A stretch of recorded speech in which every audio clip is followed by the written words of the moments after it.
তো দেখতে পাচ্ছেন আমি গরু মাংস দিয়ে আলু দিয়ে রান্না করছি। তো কিভাবে রান্না করছি চলুন আপনাদেরকে দেখাই।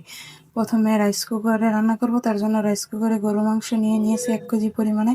নিয়ে নিয়েছি আদা রসুন বাটা, পেঁয়াজ বাটা, আলু কেটে নিয়েছি, নিয়ে নিয়েছি পেঁয়াজ কুচি আর লং, এলাচ, দারচিনি এগুলোকে নিয়ে নিয়েছি। তো এখন আমি সাথে মাংসের সাথে সমস্ত মশলাগুলোকে দিয়ে দিচ্ছি। দেখুন মরিচ, হলুদ পাউডার সম্পূর্ণ সবকিছু দিয়ে দিয়েছি মাংসের মশলা। তো দিয়ে মাংসের মশলা দিয়ে দিলাম। তো দেখতে পাচ্ছেন তেল দিয়ে দিতেছি।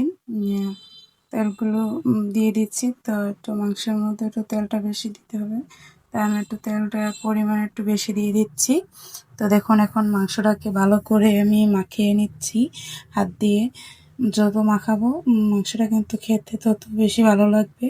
তো দেখতে পাচ্ছেন আমি মাংসটাকে ভালো করে মাখিয়ে নিচ্ছি।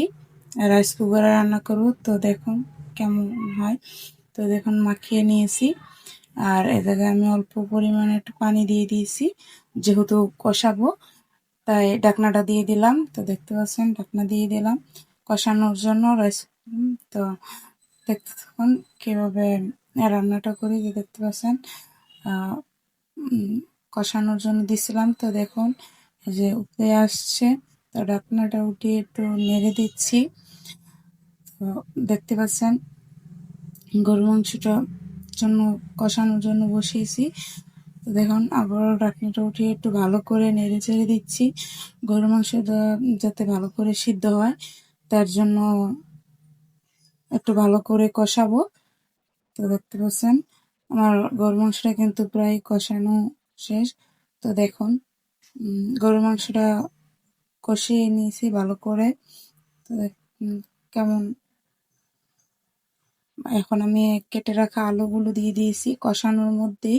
তো এটাকে এখন একটু ভালো করে আর একটু কষিয়ে নেব আলুর সাথে, যাতে মশলাটা আলুর মধ্যে ঢোকে। তো যার জন্য একটু নেড়ে চেড়ে দিলাম। তো এখন আমি ঢাকনা দিয়ে দিচ্ছি। তো দেখতে পাচ্ছেন ঢাকনাটা দিয়ে দিলাম। ঢাকনা দিয়ে দিচ্ছি যাতে আলুটা আর একটু পরিমাণে হয়ে যায় তার জন্য। তো ঢাকনাটা উঠিয়ে নিলাম। তো এখন আবার একটু নেড়ে দিচ্ছি। দেখুন কষানোটা কতটা সুন্দর হয়েছে। তো এখন আমি পানি দিয়ে দিচ্ছি 1 মুখ পরিমাণ। তো দেখুন পানি দিয়ে দিছি। তো এই জায়গায় আমি পানি দিয়ে নেড়ে দিচ্ছি। তো গরু মাংস রানবো তাই আর অল্প একটু পানি দিয়ে দিলাম।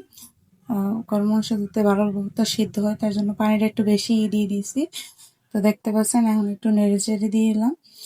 তো নাড়াচাড়া হয়ে গেছে। তো এখন আমি ঢাকনাটা দিয়ে দিচ্ছি। ঢাকনা দিয়ে 15-20 মিনিটের মতো রান্না করে নেব। তো দেখতে পাচ্ছেন জলটা একটু ফুটে আসছে। তো আবারও একটু নেড়ে ঢাকনা দিয়ে দিলাম।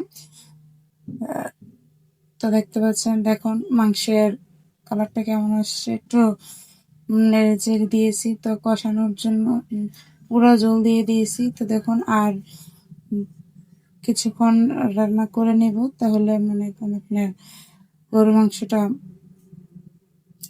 যত বেশি সিদ্ধ হবে তত খেতে বেশি ভালো লাগবে। তো ভালো করে রান্না করার জন্য একটু সময় নিয়ে রান্না করতেছি। তো দেখতে পাচ্ছেন গরু মাংসটা আমার রান্না করা প্রায় শেষ। তাই এভাবে রাইস কুকারে যারা গরু মাংস রান্না করে খেতে চান অবশ্যই বাসায় একবার হলো রান্না করে দেখবেন। তো দেখুন আমি আবারও কিছুক্ষণের জন্য ঢাকনা দিয়ে দিলাম। তো দেখুন আমার গরু মাংসটা খুব সুন্দর একটা কালার আসছে, রান্না হয়ে গেছে।